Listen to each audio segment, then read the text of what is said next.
Hello everyone, in this video we are going to see the simulation of single phase full wave uncontrolled and controlled rectifier.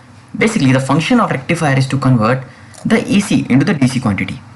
So basically what are the elements, what are the things required? First of all we will take from Simulink library browser. Here whatsoever you want you can search and directly you can right click and add block to the model. Otherwise you can click here, double click, and you can type whatsoever you want. Like if I want the voltage source, so voltage source, so here is our voltage source. There is so many voltage source. From this we need to select, but sometimes because we need the black one, sometimes this blue one also come, so we have to just delete it and we have to search from here voltage source. Otherwise we can do one thing, we can go here in Simscape. In Simscape power system we need to go specialized technology. In this fundamental blocks, in fundamental blocks there are so many elements like electrical source. What I need is our AC voltage source. Right click, add block to the model. I'll go back. In this elements I need, what are the elements it is required? That is series RLC branch. And what are other things it is required? Measurement it is required, that is voltage measurement and the current measurement. I'll add these all parameters. The power electronics components are also required, in which the diode is there. So where is my diode? This is my diode. And what else is required? I require the IGBT. I require the thyristor for making this as controlled rectifier, and I require the pulse generator, or yes, it's a pulse generator. I'll add this pulse generator.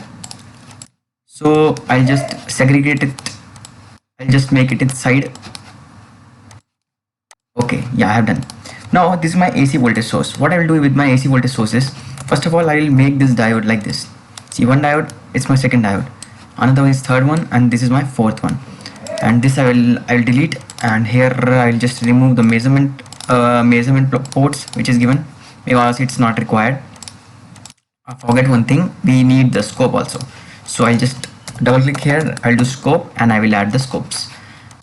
This pulse generation and this is required for the fully controlled, so I'll just hide it. I'll do this comment so that I will use it at the end, single phase.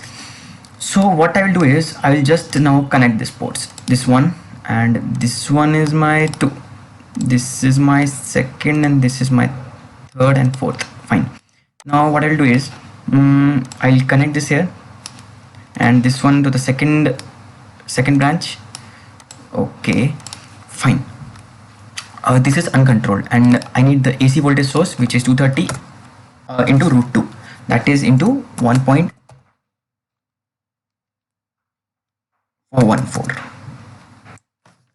Fifty hertz frequency.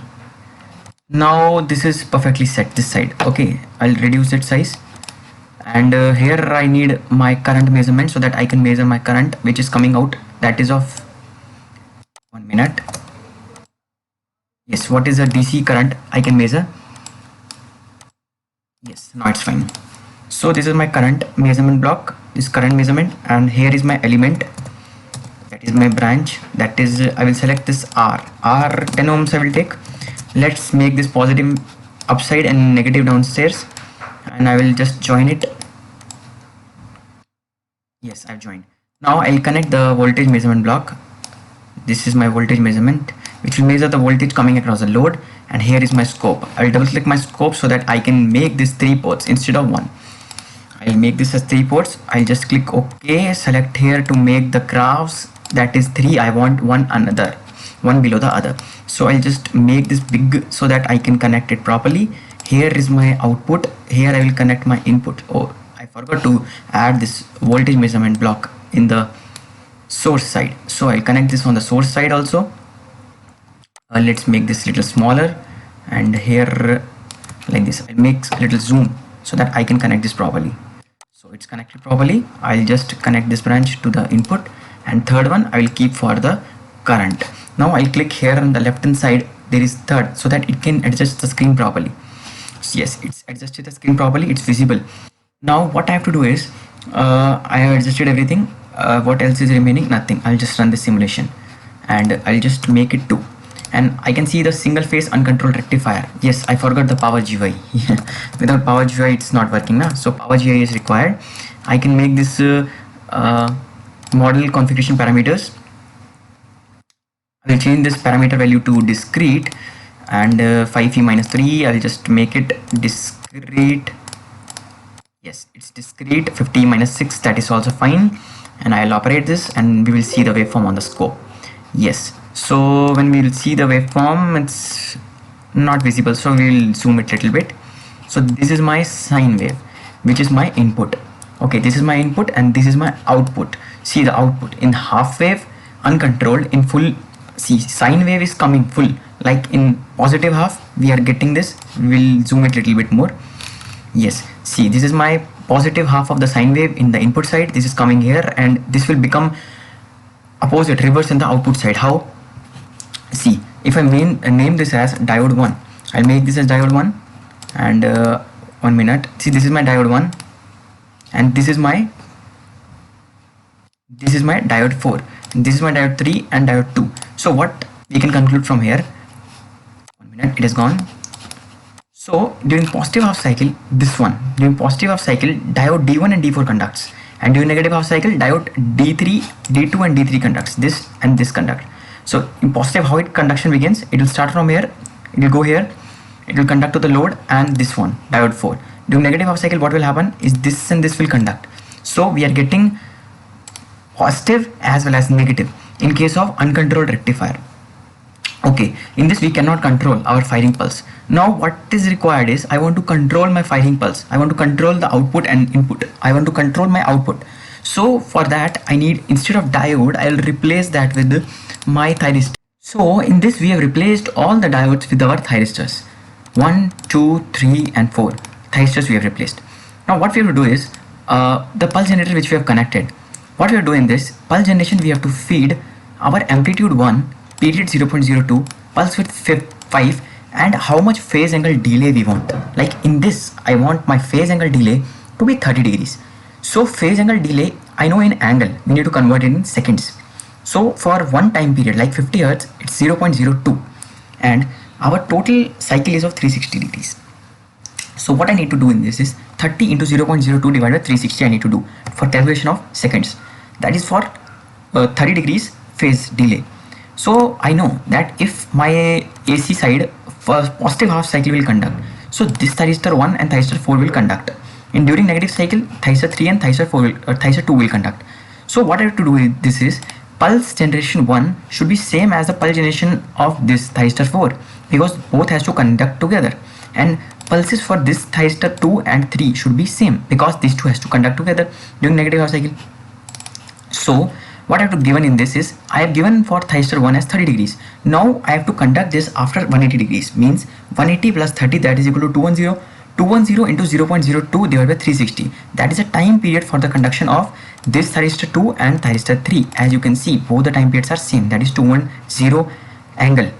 Okay, so and in this R also I have given as 1 ohms. Now let's run this and check our output. So this is our AC voltage.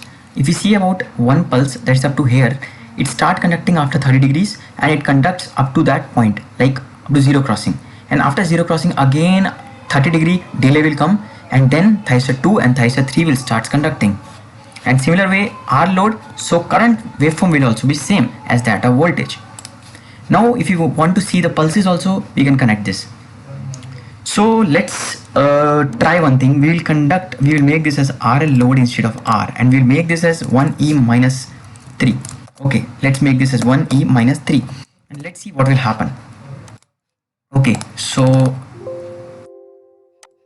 let's see what will happen. So this, what will happen is, our thyristors, like when we start conduction, wait, I will just make this little up, but see what will happen is, during the positive half cycle, what thyristor T1 and T4 will conduct, it will start conduct, and up to this point, up to this zero crossing, that's T1 T4 is conducting.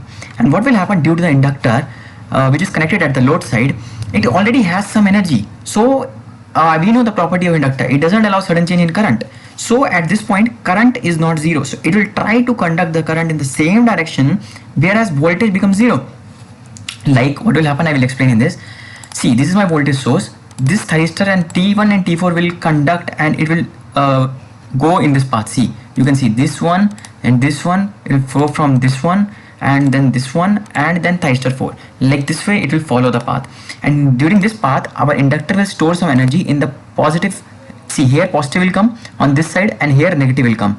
Now what will happen in the negative half cycle is this inductor will try to dissipate its energy, because it already has some energy. It will try to dissipate its energy by reversing its polarities, that is reversing its voltage.